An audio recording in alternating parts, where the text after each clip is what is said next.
Tiene la palabra la diputada Margarita Stolbizer. Muchas gracias. Primero quiero ratificar lo que nosotros ya hicimos y dijimos en julio de este año, porque en ese momento ya nos expedimos sobre lo que teníamos en cuestión, que era una medida de exclusión del diputado debido. Si nosotros hubiéramos adoptado aquella decisión, no estaríamos seguramente hoy discutiendo, porque por supuesto que la mayoría agravada que la propia Constitución exige es el reaseguro que tienen respecto del ejercicio de su defensa.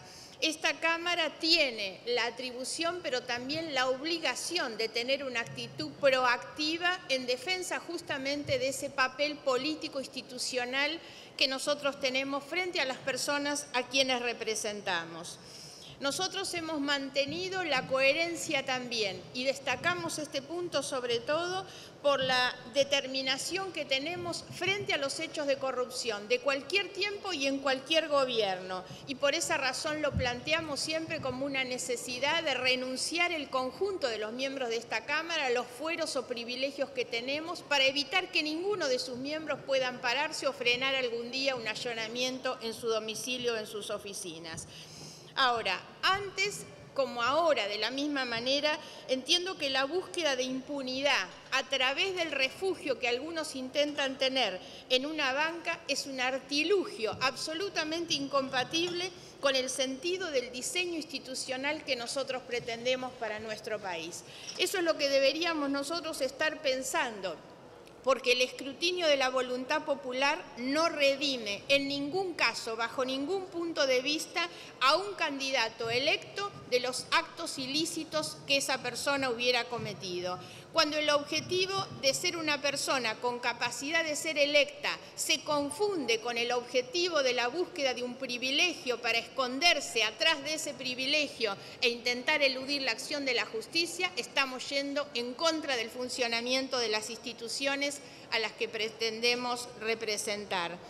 Que exista un manto de sospecha sobre el funcionamiento de este Congreso habla mal de nosotros, y por eso es que lo nuestro debe ser una decisión de índole política e institucional para reconstruir el prestigio que debe tener siempre una Cámara de Representantes.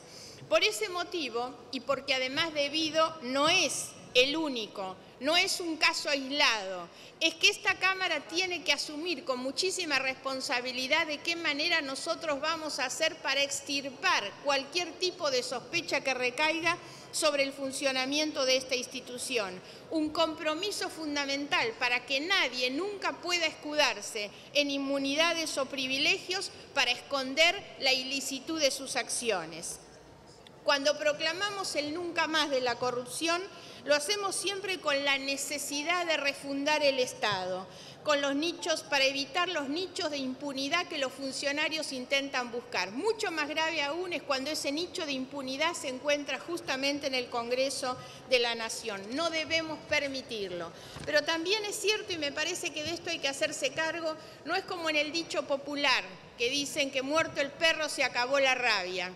Preso un corrupto no se termina la corrupción. Entonces no nos confundamos tampoco ni sobreactuemos un festejo que no puede ser tal hasta que efectivamente no nos hayamos hecho cargo de terminar y definitivamente poder celebrar un nunca más de la corrupción. Yo quiero referirme, porque además tengo que ser honesta con el planteo que vengo haciendo desde hace mucho tiempo, que es la imposibilidad de aceptar doble estándar en la medición de la corrupción, y entonces aparecer como que el voto, la voluntad popular nos redime de esas obligaciones. No son las mayorías populares, y hemos tenido ejemplos más que suficientes, las que permiten de ninguna manera que alguno pueda escudarse en esa situación.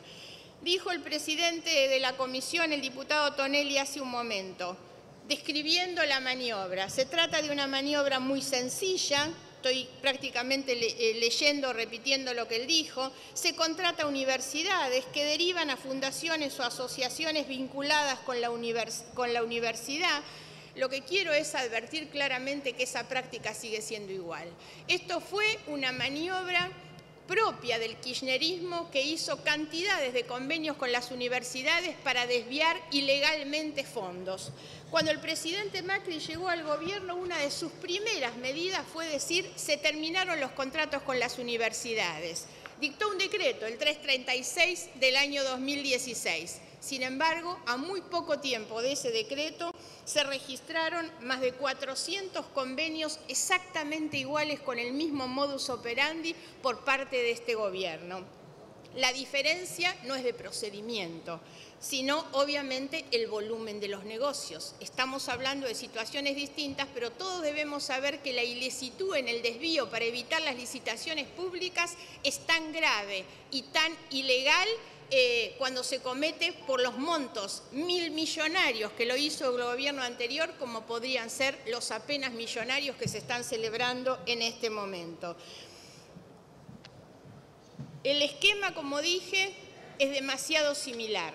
En aquel momento, y la causa que se está investigando es la causa de Río Turbio, a través de la cual se contrataba a la Universidad Tecnológica Nacional en su sede Santa Cruz, a través de la fundación de la Universidad UTN Santa Cruz, a través de un convenio que se hacía para capacitación e investigación, asesoramiento, asistencia, es prácticamente similar al que el gobierno actual, a través del Ministerio de Energía, ministro Aranguren, celebró con la Universidad también Tecnológica Nacional en la regional Venado Tuerto, desviando una cantidad de dinero millonaria y facilitando, igual que aquel convenio celebrado por debido, el 10% de comisión para la universidad, el 10% para una asociación. En este caso la ATVEN, la Asociación Tecnológica de Venado Tuerto, que también se queda con un porcentaje enorme de recursos. Hay algo más grave. Cuando hace 2 meses pedí al Ministerio de Energía la información y me envían el listado de gente que contratan a través de ese mecanismo de desvío, la lista traía varios jubilados de más de 70 años contratados con esa modalidad. La modalidad era exactamente igual, insisto. La única diferencia eran los montos. Yo creo que necesitamos tener claridad sobre la no aceptación de los dobles estándares. Es imposible pensar o aceptar que puede haber una doble moral, porque algunos son mejores, son más educados, porque ganan la elección reciente. Hay que tener cuidado, porque la justicia investiga siempre hechos del pasado y tienen que saber los que están hoy en el gobierno que esta misma justicia que hoy está sancionando estos, algún día va a revisar los contratos que ustedes están haciendo en este momento. La reciente resolución de la Comisión Interamericana de Derechos Humanos dice que la lucha contra la corrupción guarda una relación inequívoca con el ejercicio y disfrute de los derechos humanos. Eso no es otra cosa que lo que hemos repetido hasta el cansancio. En la Argentina la corrupción mata y todos somos responsables sobre lo más grave que la corrupción tiene en nuestro país, que es la impunidad. Es necesario poner una lupa muy firme sobre la acción de la justicia. Es necesario que el Congreso de la Nación, como uno de los poderes del Estado, asuma también, como lo estamos haciendo en este caso.